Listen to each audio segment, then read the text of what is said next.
Hello दोस्तों, आज मैं आपको दिखाऊंगी हमारे यूपीएससी के ऑप्शनल सब्जेक्ट हिंदी साहित्य की ये बुक सेट जो कि मैंने दृष्टि से लिया है। और ये 13 बुक्स का कुछ सेट है जो मैं आपको बताऊंगी इसमें क्या क्या है। और हिंदी साहित्य के लिए सबसे बेस्ट दृष्टि है, दृष्टि से बढ़कर कुछ नहीं है, क्योंकि इसमें विकास सर के जो क्लासें होती हैं, क्लास में जो पढ़ाते हैं वो नोट्स हैं और इम्पोर्टेंट इसमें टॉपिक हैं, इम्पोर्टेंट क्वेश्चन भी दिए हुए हैं। तो चलिए आज हम इसका रिव्यू करते हैं, देखते हैं इसमें क्या क्या है। तो काफ़ी सारी बुक्स हैं, मैं आपको एक एक करके दिखाती हूँ, कोशिश करती हूँ कि एक ही वीडियो में हम सारी चीज़ें देख लें।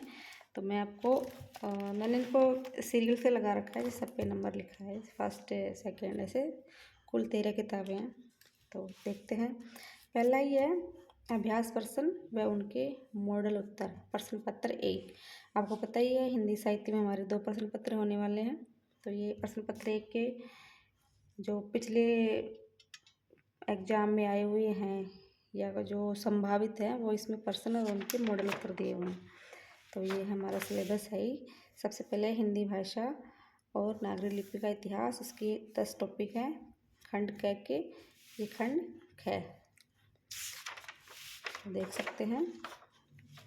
ये यहाँ से हैं प्रश्न और उनके उत्तर। जैसे हम पहला ही प्रश्न देखते हैं, अपभ्रंश, अवहट और प्रारंभिक हिंदी का व्याकरणिक तथा अनुप्रयुक्त स्वरूप, ये तो टॉपिक है। और इसके जो प्रश्न बनेंगे इस टॉपिक को लेकर, उनके ये प्रश्न दिए हुए हैं, उनके साथ ही इनके उत्तर भी हैं।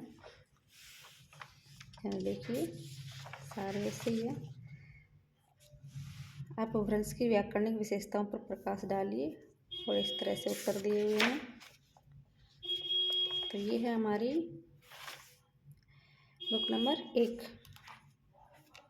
दूसरा देखते हैं, अभ्यास प्रश्न व उनके मॉडल उत्तर, ये प्रश्न पत्र 2 है हमारा, ये प्रश्न पत्र 1 है और ये 2 है। इसमें देखते हैं तो ये जो हमारे कवि रहे हैं हमारे सब्जेक्ट में हैं, जो कबीर, जायसी, तुलसी, सूरदास, बिहारी, ये जो इनकी जो रचनाएं हैं, व्याख्या भाग, गोदान, दिव्या, मेलांचल, महाभोज, जो भी उपन्यास और नाटक और कहानियाँ हैं उनसे रिलेटेड है ये। तो सबसे पहले से कबीर के बारे में जो संभावित प्रश्न बन सकते हैं या जो परीक्षा में आ चुके हैं वो सब इसमें हैं।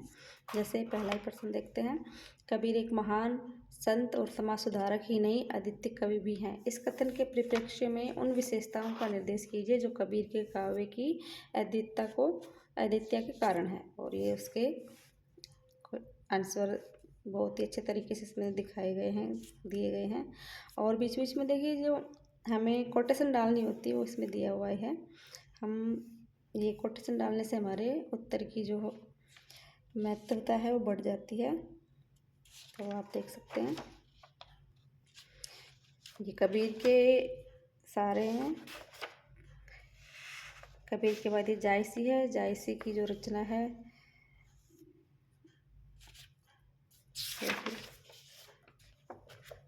तो ये हमारी थी प्रश्न पत्र 2 और बुक नंबर 2। 3 नंबर में देखिए क्या है, हिंदी साहित्य का इतिहास भाग 1, यानी कि इसके 2 भाग हैं, एक भाग और होगा और इसका सीरियल नंबर 3 है। अब हिंदी साहित्य का इसमें क्या है देखते हैं। और ये देखिए दोस्तों, खंड ख है, यानी कि इसका जो दूसरा भाग है वो खंड ख का होगा।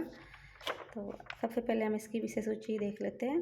हिंदी साहित्य की प्रासंगिकता और महत्व, हिंदी साहित्य के इतिहास लेखन की परंपरा, और ये जो हमारे हिंदी साहित्य के काल रहे हैं, आदिकाल, भक्ति काल और रीतिकाल, ये सब। फ्रेंड्स इसमें कुछ ये प्रिंटिंग में थोड़ा सा डार्क आ रहा है, वैसे विजुअल है, दिख रहा है। ये देखिए इसमें नोट्स है, ये तो क्वेश्चन तो हमने पहले देख लिए पहली वाली बुक्स में, और ये नोट्स हैं। जैसे भक्ति के उदाहरण, निर्गुण भक्ति बनाम सगुण भक्ति। और फ्रेंड्स देखिए जब हमारा जब चैप्टर ख़त्म हो रहा है तो अभ्यास हेतु प्रश्न है जो कि पिछली परीक्षा में पूछे जा सके हैं। देखिए 2000 से लेके 2016 तक की ये प्रश्न दिए हुए हैं जो आ चुके हैं इस टॉपिक से रिलेटेड। और ये सभी जगह दिए हुए हैं, जहाँ भी टॉपिक ख़त्म हो रहा है उसके लास्ट में ये क्वेश्चन दिए हुए हैं।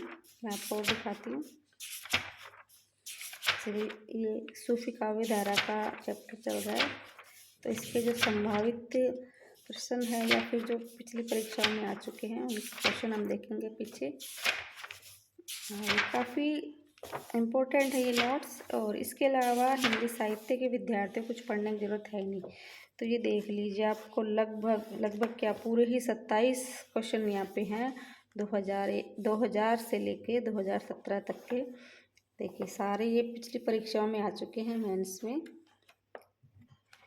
तो ये था हमारा भाग 1 हिंदी साहित्य का इतिहास प्रश्न पत्र 1।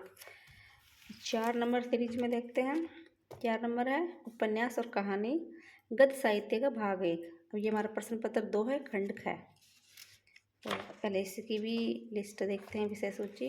सबसे पहले गोदान है, और ये गोदान से रिलेटेड जो भी बातें हैं, जैसे गोदान के संभावित प्रश्न, गोदान में पीढ़ी संघर्ष और आदर्शवाद बनाम यथार्थवाद, कैसे करके नोट्स है सारे। सबसे पहले गोदान है, गोदान के बाद दिव्या के बाद मैलांचल, महाभोज, प्रेमचंद की सर्वश्रेष्ठ कहानियाँ, जो 16 कहानियाँ हमने पढ़ी हैं उनके क्वेश्चन है। फिर एक दुनिया समांतर की जो शायद 8-9 कहानियाँ हैं उनके। तो गोदान से रिलेटेड सबसे पहले दिया हुआ है।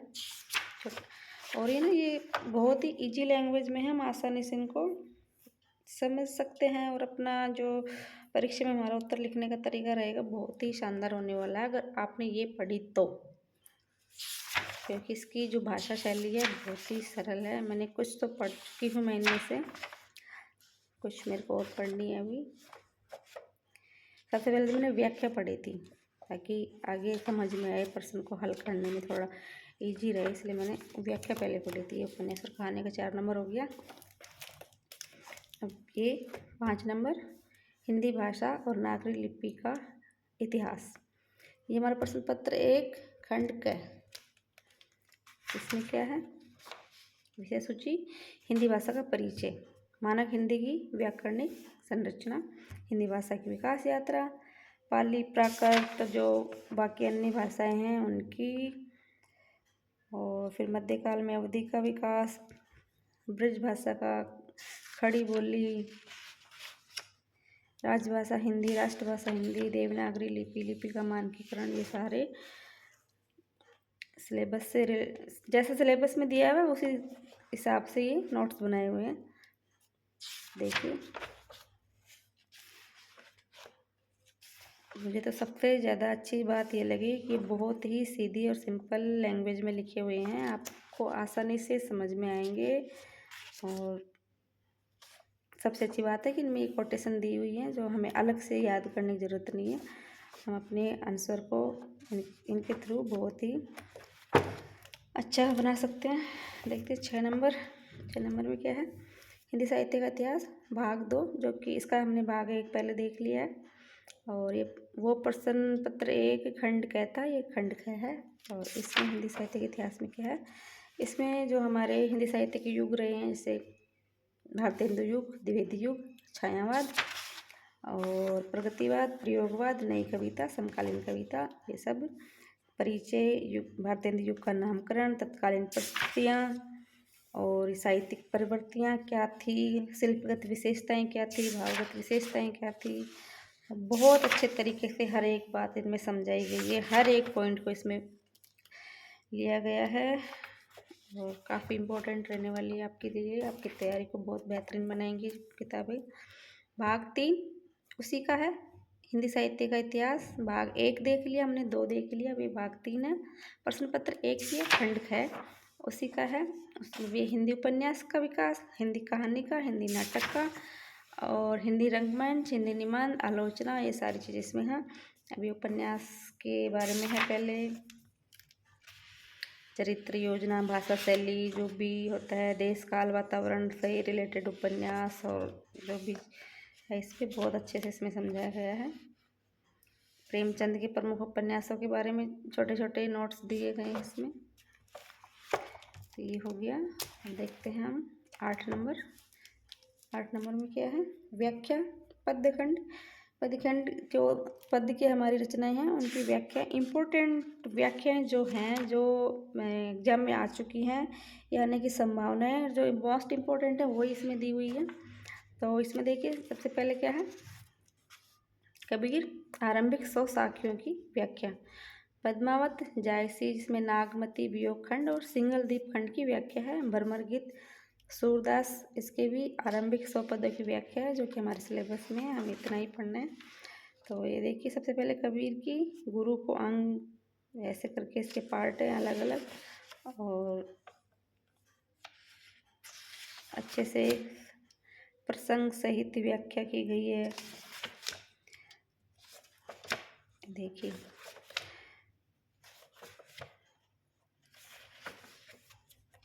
जब हम व्याख्या करेंगे, इसको पढ़ेंगे वैसे तो आपको मज़ा आने वाला है, क्योंकि हिंदी साहित्य है।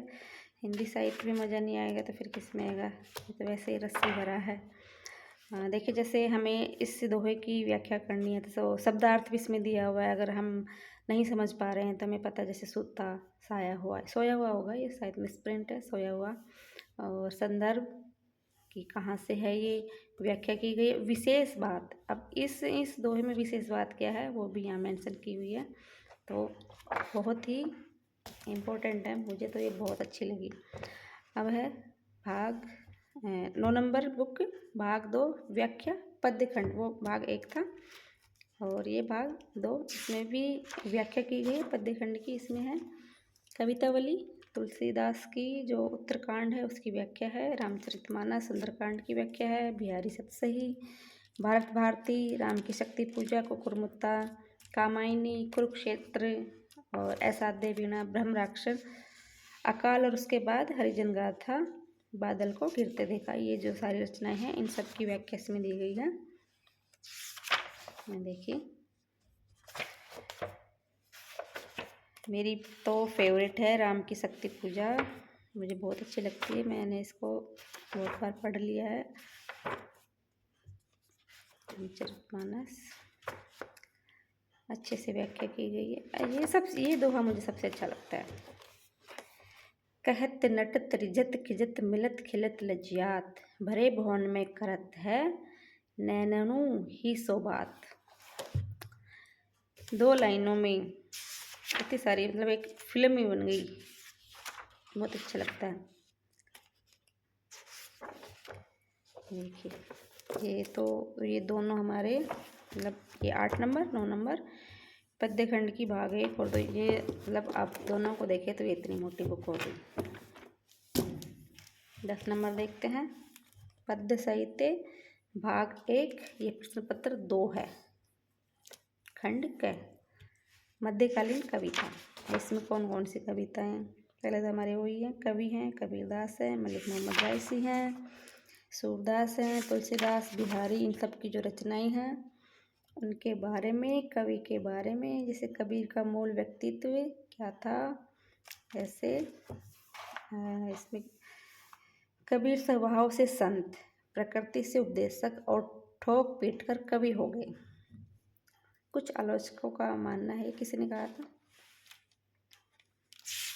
ये कबीर का दर्शन, जैसे ब्रह्मा, आत्मा, जगत, माया, इन सब के बारे में अच्छे अच्छे नोट्स हैं, अच्छी अच्छी कोटेशन दी गई है। देखिए, माया मोई न मन मुआ, मरी मरी गया शरीर, आशा तृष्णा ना मोई, यो कह गया कबीर। तो ये माया के बारे में कबीर का जो दर्शन था। कबीर के काव्य में योग और भक्ति का संश्लेषण। कबीर के बाद हमारे अगले कवि आएंगे, इसमें जो दोहे हैं महत्वपूर्ण, उनकी व्याख्या भी दी गई है।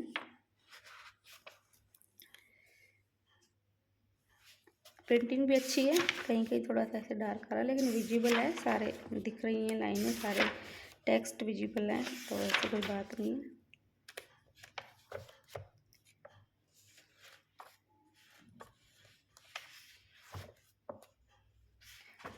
ये नागमती का ये भी अच्छा है। जेठ जरे जग बहे लुहारा, उठे बवंडर दिखे पहारा, चारेयु पवन झकोरी आगी, लंका दहाई पलंका लागी। काफ़ी अच्छी है। अब देखते हैं 11 नंबर, ये पद्य साहित्य भाग 2। अभी हमने जो पहले देखा था ये था भाग 1, मध्यकालीन कविता खंड क। ये भी खंड क, लेकिन इसमें आधुनिक कविता। आधुनिक कविता में भारत भारती जो कि मैथिली शरण गुप्त की है, कामायनी जयशंकर प्रसाद की। कामायनी भी मुझे बहुत अच्छी लगती है। राम की शक्ति पूजा और कुकुरमुत्ता जो निराला जी की है। फिर है कुरुक्षेत्र रामधारी सिंह दिनकर, असाध्य वीणा, अज्ञेय, ब्रह्म राक्षस, मुक्तिबोध और अकाल। और उसके बाद बादल को गिरते देखा, हरिजन गाथा, ये नागार्जुन की। इनके बारे में सबसे पहले परिचय, कुछ कवि का, कुछ कवि की रचना का और कौन कौन सी रचनाएं हैं ये सारे। हम इनमें से भी जो बहुत ज़्यादा इंपॉर्टेंट है उसको छांट सकते हैं, बाकी तो ये सारे इंपॉर्टेंट हैं। और इस जो रचना है भारत भारती, इसका संवेदना पक्ष क्या है, अतीत का विश्लेषण, फिर वर्तमान का विश्लेषण, ये सारे इसमें ये रचना से रिलेटेड है। शिल्प है, काव्य रूप है, छंद योजना और फिर यहाँ पे व्याख्या भी है भारत भारती की। व्याख्या महत्वपूर्ण काव्यांश। मैं तो आपको राम की शक्ति पूजा भी दिखाऊंगी, मुझे तो बहुत पसंद है। ये देखिए राम की शक्ति पूजा। रवि हुआ अस्त ज्योति के पत्र पर लिखा अमर, रह गया राम रावण का पराजय समर। एक तो मुझे बहुत ज़्यादा अच्छा लगता है।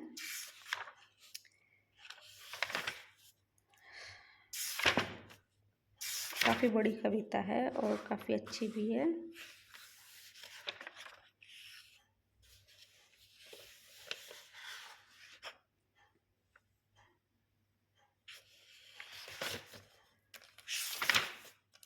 फिर इसकी व्याख्या भी दी गई है।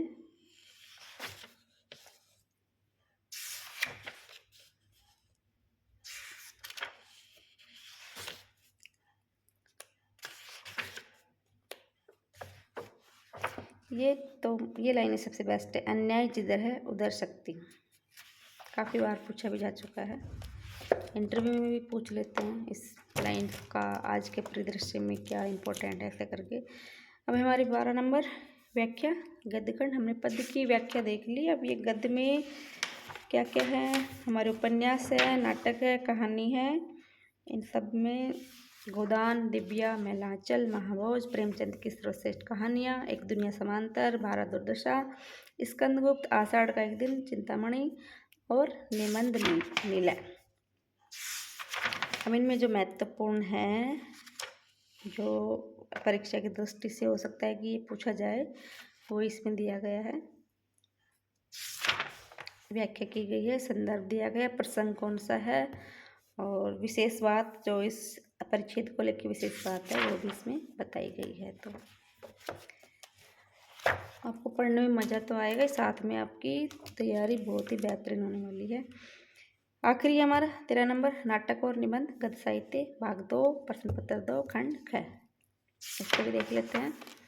जो नाटक है, नाटक कौन कौन से हैं, तो भारत दुर्दशा है, स्कंदगुप्त है, स्कंदगुप्त के बाद आषाढ़ का एक दिन, चिंतामणि और निबंध नीलय, ये सब हैं। इनके बारे में संवेदना पक्ष, समीक्षा, निष्कर्ष, समाधान, सारी चीज़ें हैं। कहीं और भटकने की ज़रूरत नहीं है। दृष्टि is the best for Hindi literature. Hindi साहित्य के लिए इससे बेस्ट कुछ नहीं है। देखिए अभ्यास हेतु प्रश्न दिए गए हैं जो पूछे जा चुके हैं एग्जाम में, और आपको पता है ये ऑप्शनल सब्जेक्ट हिंदी साहित्य है तो घूम फिरा कर यही आने वाले हैं। भले ही क्वेश्चन रिपीट ना हो लेकिन टॉपिक जरूर रिपीट हो जाता है। बस यहीं देख लीजिए, यही नवजागरण से क्या संबंध है, नवजागरण की चिंता का स्वरूप स्पष्ट कीजिए, तो वही है। तो फ्रेंड्स ये मैंने आपको दिखा दी हैं सारी हिंदी साहित्य की जो भी बुक्स हैं। 13 किताबें हैं और मार्केट में आसानी से आपको मिल जाएगी। अगर आपके नज़दीक कोई बुक सेलर है वहाँ से आप परचेस कर सकते हैं, नहीं तो आप इसे डायरेक्ट दृष्टि की वेबसाइट से मंगा सकते हैं। अमेजन पे भी है, फ्लिपकार्ट पे भी है। आपको जहाँ से सही लगे, जहाँ आपको इसका रेट सही लगे आप वहाँ से परचेस कर सकते हैं। मैंने दृष्टि की वेबसाइट से ही ली है, काफ़ी अच्छी है, टाइम पे डिलीवर हो गई थी और प्रिंटिंग तो ठीक है, पेजेस कुछ कुछ में थोड़ा सा ये डार्कनेस आ रहा है, बाकी सही है। और बेस्ट तो ये है कि पढ़ने में बहुत मज़ा आने वाला है, क्योंकि हिंदी साहित्य है तो मज़ा तो आएगा ही। और सबसे बेस्ट ये है कि इससे बेस्ट कुछ है ही नहीं मार्केट में, कहीं पर भी नहीं है। हिंदी साहित्य के लिए तो दृष्टि ही, ओनली वन दृष्टि बस। तो ठीक है दोस्तों, थैंक्स वीडियो को पूरा देखने के लिए। और आपके कोई साथी, आपके क्या हमारे कोई एस्पिरेंट साथी जिनका हिंदी साहित्य सब्जेक्ट हो, जिनको रिक्वायर हो इस चीज़ की, इनकी, तो आप इस वीडियो को शेयर करें, उन तक पहुंचाएं, उनको बताएं कि इसमें क्या आने वाला है, क्या हम पढ़ने वाले हैं। थैंक यू, तैयारी करते रहिए, फिर मिलेंगे।